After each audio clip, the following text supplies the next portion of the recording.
À l'heure où l'économie tunisienne est en grande crise, l'Union européenne vient pour proposer une assistance macrofinancière pouvant aller jusqu'à 900 millions d'euros dès que les accords nécessaires auront été conclus. Alors que la Tunisie souffre financièrement par une dette d'environ 80% de son PIB et ne peut plus emprunter à l'étranger, les experts estiment que ces aides ne sont pas assez suffisantes. Le déblocage d'une aide financière à la Tunisie peut être très bénéfique pour une économie qui repose essentiellement sur les PME.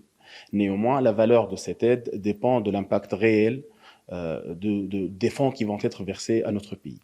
Beaucoup d'experts critiquent la valeur assez faible, on va dire, de cette aide qui s'élève à seulement 900 millions d'euros, c'est-à-dire à près de 2,7 milliards de dinars. Or, le déficit budgétaire pour la Tunisie, selon la loi de finances relative à l'exercice 2023, s'élève à 8,5 milliards de dinars. Donc l'écart est assez conséquent. Mais il ne faut pas s'arrêter au niveau de la dette puisqu'on parle des fonds à mobiliser à l'étranger, c'est-à-dire des prêts que l'État prévoit de contracter.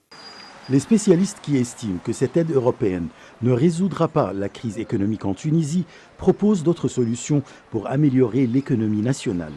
En Tunisie, il existe plus de 900 000 PME. 200 d'entre elles sont en difficulté selon les chiffres de plusieurs associations et experts. Donc, il faut avant tout débloquer des fonds pour soutenir ces entreprises et les aider à relancer leur activité. En Tunisie, il y a des secteurs qui sont très rentables, qui n'ont pas besoin d'une aide étatique, tels que le secteur de l'industrie mécanique. Mais il nous faut penser à d'autres secteurs tels que celui du textile qui reste assez rentable. En plus de cela, il y a le secteur du cuir qui fait face à plusieurs difficultés. L'Union européenne propose également de fournir cette année à la Tunisie 100 millions d'euros pour le contrôle de ses frontières, la recherche et sauvetage de migrants. Les experts affirment que la Tunisie refuse de jouer ce rôle. On craint que peut-être que l'Union européenne va adopter ce qu'on appelle la sous-traitance des flux migratoires, c'est-à-dire que la Tunisie va être une plateforme pour la réadmission, en quelque sorte, pour le refoulement des migrants subsahariens, et puis la Tunisie prend donc en charge encore une autre fois pour refouler ces migrants clandestins. D'où vraiment la société civile a exprimé ses craintes concernant donc le droit de l'homme des migrants clandestins subsahariens. Donc on craint donc installer un système de chantage entre guillemets.